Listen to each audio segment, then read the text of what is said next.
Imagine discovering paradise. Would you tell your friends, or would you keep it to yourself? Would you try to live there, raise your family there, or would you keep others out? In 1775, William Bartram introduced just such a paradise to the world. The Cherokees called it the land of great smoke. All who tried to possess it were destined to lose it. The history of the Great Smoky Mountains is an ancient struggle to possess that which can never be possessed. I'm Bill Landry for the Heartland Series. For the next 30 minutes, we'll explore the history of these mountains as we bring you Paradise Recaptured, the struggle to save the Great Smoky Mountains. The saga of the Smokies begins 800 million years ago. From the primordial ooze at the bottom of an ancient ocean, a great mountain range was thrown skyward. This cut nicely exemplifies the forces that folded and bent these rocks some 350 million years ago. You can see how they've been cast into folds by compression operating from the southeast when Africa collided with the North American continent. The rock itself, the materials comprising the rock, are about 800 million years old. The folding event is around 350 million years ago. You can see that the rock is layered, meaning it was laid down in water as a sediment. They're dark colored, they're black, they've got carbon in them. They've got a mineral we call pyrite, also known as fool's gold, which is sulfurous and iron-rich, that accumulates only in stinky, poorly ventilated environments. So these rocks were probably originally on the floor of a stinky, black, muddy arm of the sea.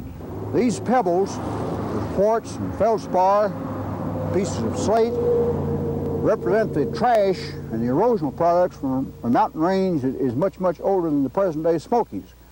If you will, these are the ancestors of the Smokies.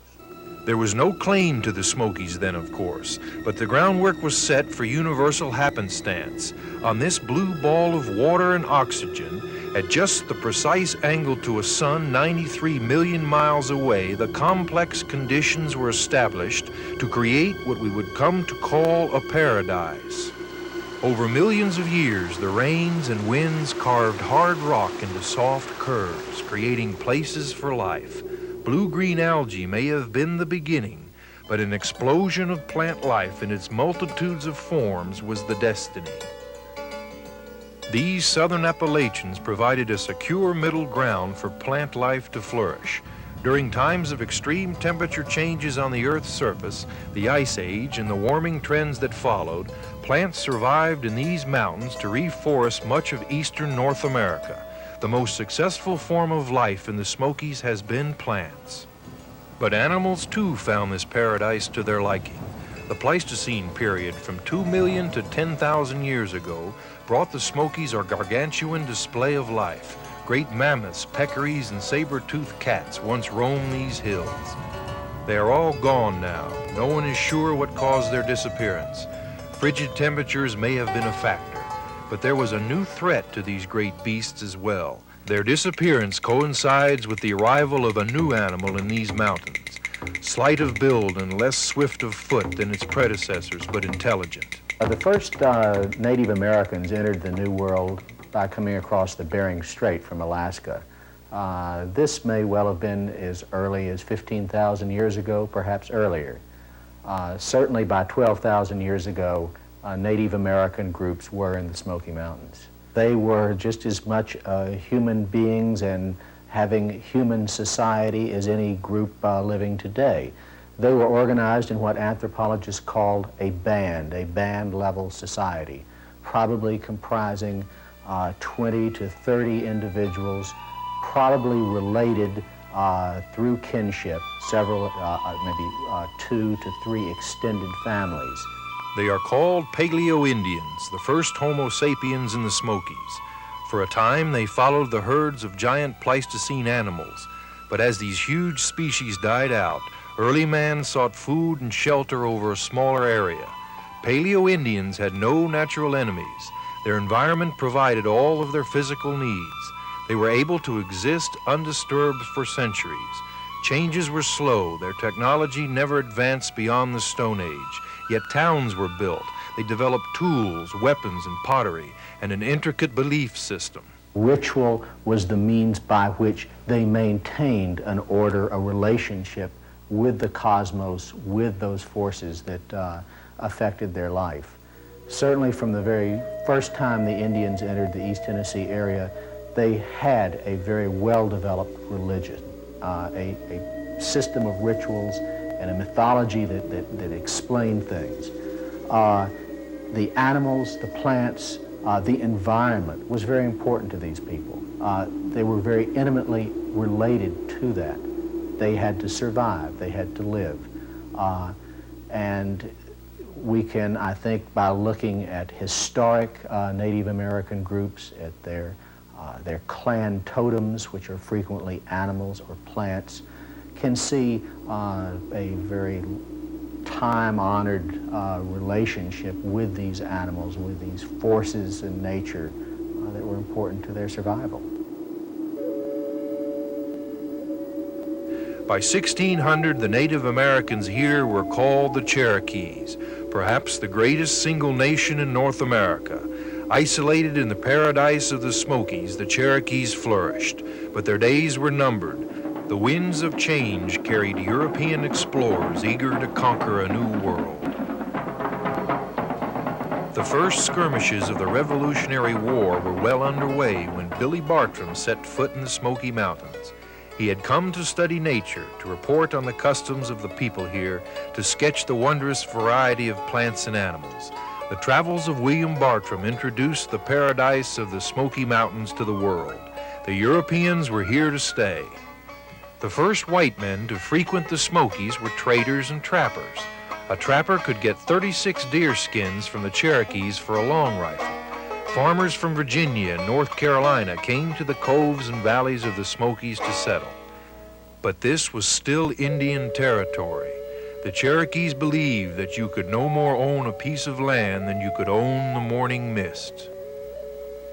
Because the Cherokees had no concept of land ownership, they allowed the whites to share the land. The invading Europeans did not share paradise. They called it their own. Backed by greater numbers and by rifles, the encroaching whites sliced this land into private parcels. European laws were forced upon the Indians. Treaties were broken, signed, and broken again. By 1800, their vast nation, once comprising parts of 8 states, was whittled down to a fraction of its original territory. But now the Cherokees could and did call these shrunken boundaries their own. The treaties said so. The Cherokees were able to cling to their paradise for a scant 50 years. That which can never be possessed was swiftly taken from them during the long, harsh winter of 1836. The United States government put an end to the problems between the Cherokees and the white settlers. The Cherokee Nation was removed to Oklahoma to join the western band of the Cherokee. What has since become known as the Trail of Tears is one of the darkest moments in the history of the Smokies and in the history of our country.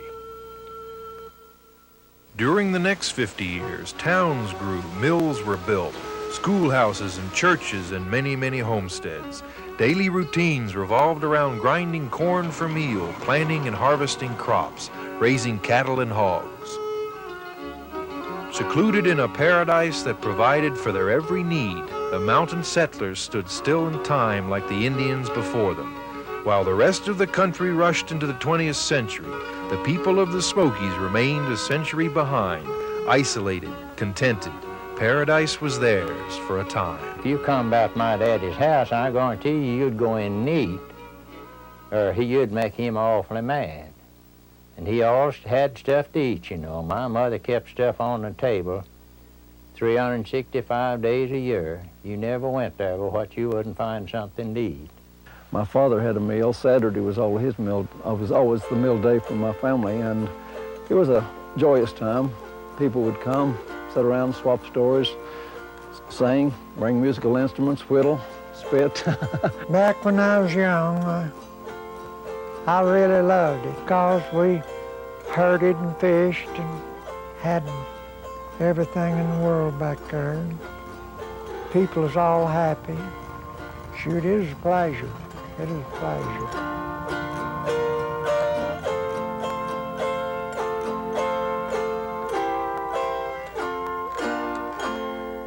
Jesus, hold my hand. The tranquility of paradise was shattered. Lumbering. At first it was done one tree at a time with horses, oxen, and mules. But as the demand for board feet and paper grew, so did the demand for timber. Cherry, walnut, oak, and hemlock. Tracks were laid by the lumber companies so trains could do the work of horses. It was the industrial age. The country was intoxicated with progress. Its drink was a seemingly boundless supply of natural resources, and lumber was the kingpin in an exploding economy. The great stands of prime timber in the Smokies were needed for new homes, industry, paper. The Little River Lumber Company is interested and was interested in lumber, period. We were interested in the wood to make pulp out of, and it takes a certain type of species at that time that we found to be very good, and red spruce was, excuse the expression, kind of, when it goes through the sulfite process, was the Cadillac of the class. It was a very long, strong fiber, made a beautiful pulp, and made a beautiful sheet of paper. The race was on to harvest the magnificent forests of the Smokies. The brutally efficient skidders became a popular method for clearing entire stands of timber. Ball hooting, it was called. Look up the mountain, you couldn't see hardly anything, just stubs a standing. It's pitiful looking sight. It run the timber. Took it forever to grow back. The wholesale devastation of slope upon slope of virgin timber threatened the very ecostructure of paradise. Then, in the summer of 1923, an idea began to take form that would forever alter the fate of paradise.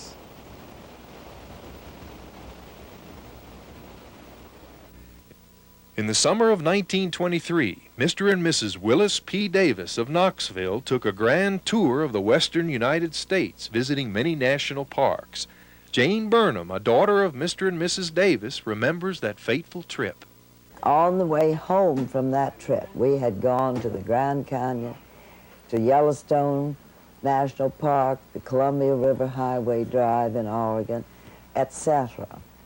And on the way home, Mother said to Father, Willis, we need a national park, a playground in the eastern part of the country where it is accessible to more people and to preserve the virgin timber. That simple yet monumental idea set in motion a series of events that would profoundly affect the fate of this mountain paradise. The stage was set. The outcome would not be certain for at least a dozen years.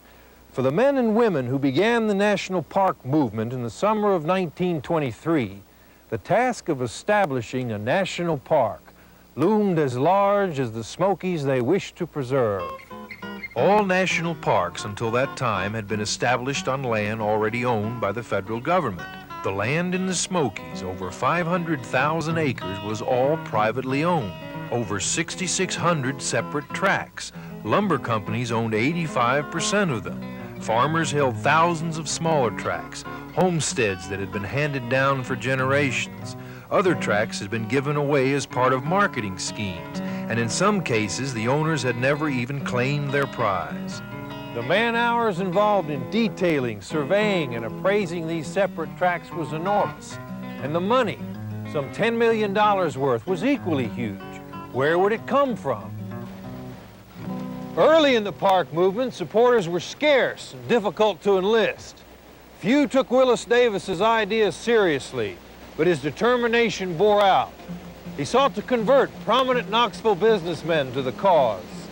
His most significant conversion was David C. Chapman, a wholesale druggist from Knoxville. In Chapman, the park movement had an inexhaustible champion. Getting the attention of the National Park Service was one of the first big obstacles of the park movement. Today, 8 million people visit the Great Smokies each year. But in the early 20s, the glorious vistas and green valleys of these mountains were unknown to the rest of the country. It's difficult for us to imagine that the virtues of the Smokies ever had to be advertised. But because of its remote location, park supporters had to do just that. The Great Smoky Mountains Conservation Association, the organization in charge of the park movement, soon learned that a picture was worth 1,000 words. They enlisted the talents of Jim Thompson as official photographer for the Conservation Association. In the summer of 1924, a congressional committee met in Asheville, North Carolina to examine possible locations for a national park in the eastern United States. Of the 30-odd regions under consideration at the meeting, the Great Smoky Mountains were not even on the agenda.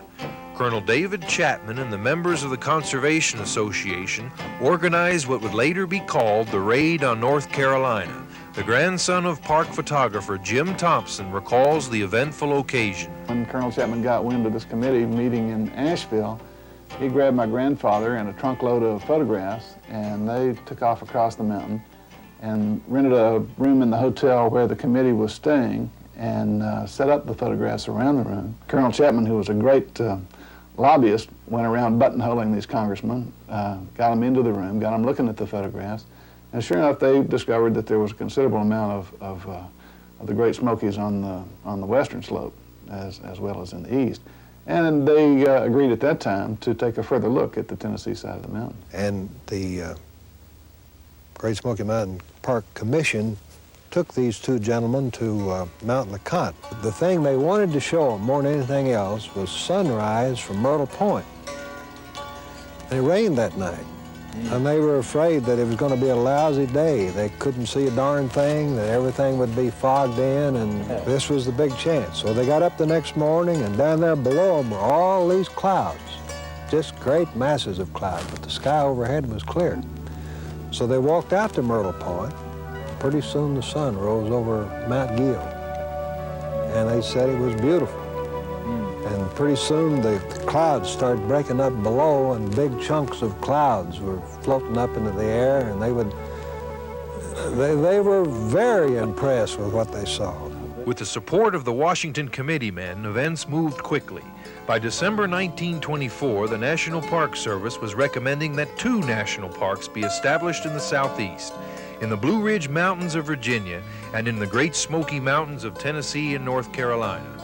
The Conservation Association acquired its first land within the proposed boundary, 76,000 acres purchased from Colonel William Townsend of the Little River Lumber Company. The land was paid for by the state of Tennessee and surprisingly by the city of Knoxville. It cost $3.57 an acre. In May 1926, President Calvin Coolidge signed a bill calling for the protection and administration of the Great Smoky Mountains National Park. Peals of celebration rang throughout the land. But the hard work had just begun. With the power of Congress behind them, David Chapman and the Conservation Association turned to the task of fundraising for land purchases. By 1927, the people of Tennessee and North Carolina had donated nearly $1 million for the park movement. Local school children collected over $1,000 in pennies, nickels, and dimes for the national park. Each state legislature earmarked an additional $2 million, but $5 million was only half of what was needed. With the entire park movement at stake, organizers frantically searched for benefactors, and in March 1928, a savior appeared. John D. Rockefeller Jr. rescued the park movement with a donation of $5 million. Armed with the right of condemnation, the Conservation Association focused its energies on buying land. It was a period fraught with long legal battles with independent farmers and huge lumber companies. Against this sterile background of litigation and politicizing that so typified the struggle to create the national park, the older people didn't want to leave. Nobody wanted to leave. But if you go back up in there and see, you had all that clear water, no contaminated. You could just lay down anywhere and get you a drink of water from the streams. And, well, it was just like one big family, too, and it's just like breaking up your family and one going one way and one going another. And everybody was unhappy about it. A small parcel of land covering less than 100 acres was often as difficult to acquire as a large lumber tract. But the most critical land acquisition continued to be the Champion Fiber Tract. 92,000 acres in the very heart of the proposed national park. Mount LeConte, Newfound Gap, and Clingman's Dome were all on Champion land. Negotiations lasted nearly a decade, but as a result, the largest stand of virgin red spruce in the United States was saved. The National Park Service had acquired all the acreage needed to proceed. with the full development and establishment of the national park. July 15, 1934 is the official date of establishment, but it was a bittersweet period. For the mountain families who lived in the national park, paradise could be theirs no longer. A second trail of tears departed these beloved mountains less than a century after the Cherokees. When I had a truck in the early 30s, back in the 30s, I moved a lot of them out of Cage Cove, just like going to a funeral when they left there. You didn't like the idea of that. I look at those homes and look at the people yet it's gone and think how they grieved and worried about having to leave their homes and go off. And they didn't, old people didn't last long when they took them away from there. The ensuing years saw the administration of the park develop, the finalization of land purchases and the tying up of hundreds of loose ends. The Great Smoky Mountains National Park was officially dedicated on February 2, 1940 by President Franklin Roosevelt at Newfound Gap. The creation of a national park in the Smoky Mountains took the energies of hundreds of men and women, many of whom never lived to see their dreams come to fruition. It was a costly struggle in terms of money and in terms of the suffering borne by the mountain settlers who were forced to leave their homeland. I think the future is not only in the hands of the temporary custodians, myself and my staff and those that follow us, but in the hands of the public as well, an awareness of and appreciation for. The park has to be loved, but not loved to death.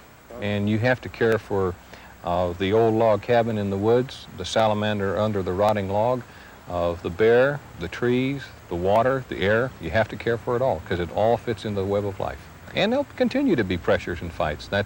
That's a part of our whole country's history. And that's why I say the 100th anniversary will be successful because people care about the Smokies. But it wouldn't be if we just sat back and rested on our laurels.